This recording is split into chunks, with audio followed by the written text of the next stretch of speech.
Bonsoir monsieur. Bonsoir. Alors présentez-vous et dites-nous le problème qui se trouve autour du trône du canton de Nano. C'est M. Sambiani Borissouk. Je suis enseignant à la retraite, candidat à la chefferie du canton de Nano. Ce qu'il y a autour de cette candidature, c'est que à la mort du chef, on nous a demandé de déposer nos candidatures. Nous sommes 6 qui avons déposé nos candidatures. Malheureusement, entre nos 6, il y a un qui est de la famille Barnabo. Et depuis un certain temps, la famille Barnabo dit que non, comme eux ils sont la famille royale, se sont dit famille royale, ils ont dit que non, la chefferie, ça ne bouge plus, ça va rester toujours dans leur maison. Or, nous aussi, les autres candidats, nous sommes les ayants droit. La famille Barnabo ne représente pas seul le canton de Nano. Et dans le canton de Nano, il y a 3 clans. Ils sont les ayants droit à la chefferie, dont je suis descendant.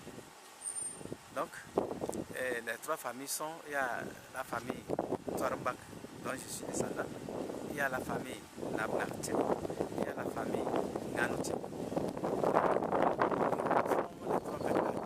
Les 3 clans qui, normalement, méritons la chefferie de Nano. Eux, maintenant, la famille Barnabo dépend du clan Nanotim. Mais ils ont écarté encore les autres. Ils veulent que ce soit seulement dans leur famille. Comme si c'est Barnabo qui est le premier chef de Nano.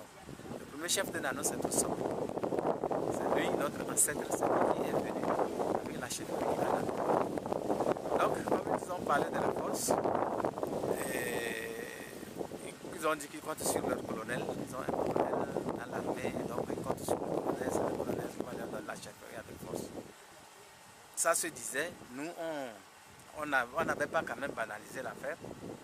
On a été plusieurs fois voir le préfet pour lui dire, mais le préfet a dit que non, la chefferie se fera comme d'habitude, qu'on va s'aligner. Donc, on attendait cela. C'est le 30 août passé que le préfet nous a donné le décret. Notre Patrika comme chef canton de Nano. C'est là où nous avons tous réagi contre ce décret. C'est ça le problème. Et alors comment nomme-t-on un chef canton ici dans le canton de Nano? Dans le camp, quand il y a vacances de trône, les 3 clans s'entendaient et ils élisaient un qui fait d'abord la régence. Et quand tu restes à la régence, tu n'as plus droit à la chefferie. Quand le temps de régence qui durait, quand le temps de régence est passé, on élit maintenant un nouveau chef. Et c'était par alignement. Les candidats sont là, les gens s'alignent. Celui qui a plus de voix, il emporte. C'est comme ça que la chefferie se faisait traditionnellement ici.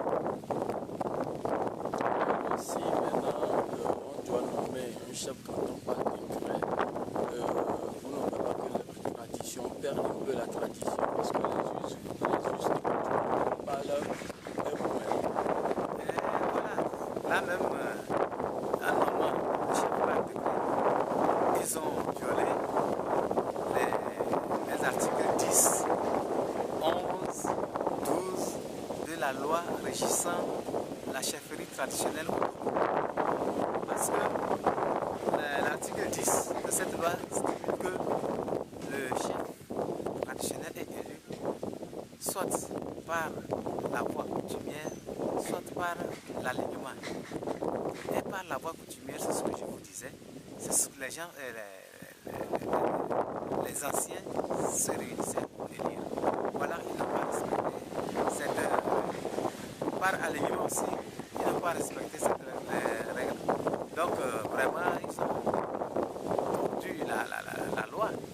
Et bafoue aussi les coutumes. Le ministre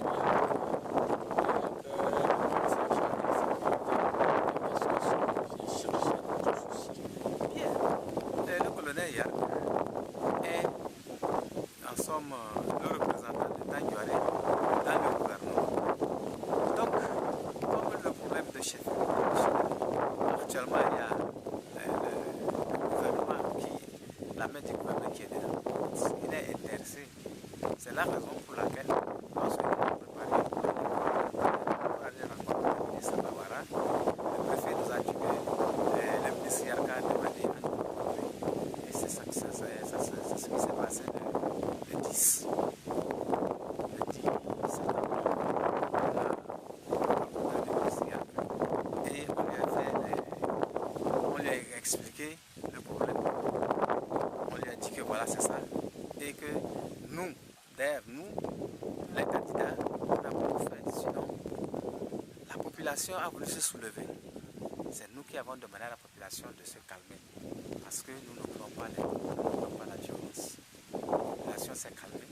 Et lorsque nous sommes partis, on a expliqué ça. Pour que, derrière même ça fait belle affaire. Comme il y a de la sécurité, qu'ils soient informés. Pour qu'en cas de qu'est-ce qu'il y a, qu'on ne nous accuse pas. Je pense que c'est là. Et quand on lui a expliqué le problème, il nous a dit que papa il a compris, il prend ça en charge, il va revenir et nous allons voir comment régler ce problème. Mais la population tient toujours à ce que ce soit pas alignement. Oui, est-ce que vous ne voyez pas que le vin est tiré, il faut le boire? Non, on ne peut pas boire ce vin. Ce vin est amer. On ne peut pas boire ce vin parce que, sincèrement, voyez, c'est ce que nous avons dit la fois passée. Nous ne sommes pas contre le candidat, mais nous sommes contre la procédure de la désignation. C'est ça qui a fait que ça ne peut pas être, le vin ne peut pas être élu. On ne peut pas boire ce vin parce que c'est la procédure de domination qui ne nous a pas intéressés. Si, même si les anciens ne peuvent pas s'entendre, seulement si on nous réunissait, nous les candidats, et qu'on s'asseyait, qu'on discutait entre nous, peut-être on pouvait trouver un compromis. Mais là où ils sont partis, et surtout qu'ils ont toujours prononcé le mot force, qu'ils vont le faire avec la force. Nous allons, cette chefferie-là, que vous voyez ou non, c'est à nous, nous allons prendre ça avec la force. Ça, c'est ce mot, la force-là, ça ne peut plus exister au XXIe siècle. Hein. Ça nous agace. Alors, qu'est-ce que vous allez faire enfin? Bon, nous allons nous battre, et nous continuons pas à nous battre. Est-il dit que les jeunes, les vieux, les gens sont mobilisés, ils attendent le jour où on va amener le décret. Ils ont promis que même si un véhicule amène le décret, ici, il ne repartira pas.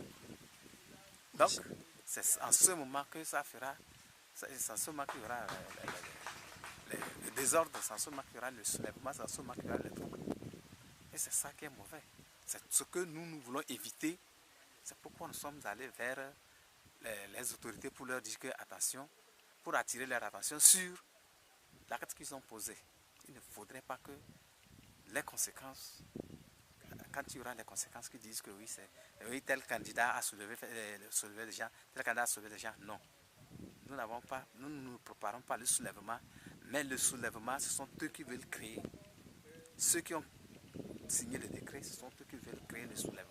C'est pourquoi nous disons qu'il faut immédiatement que le décret soit abrogé. C'est ça notre souhait. Que le décret soit abrogé et que l'élection se passe comme il se doit. Donc, par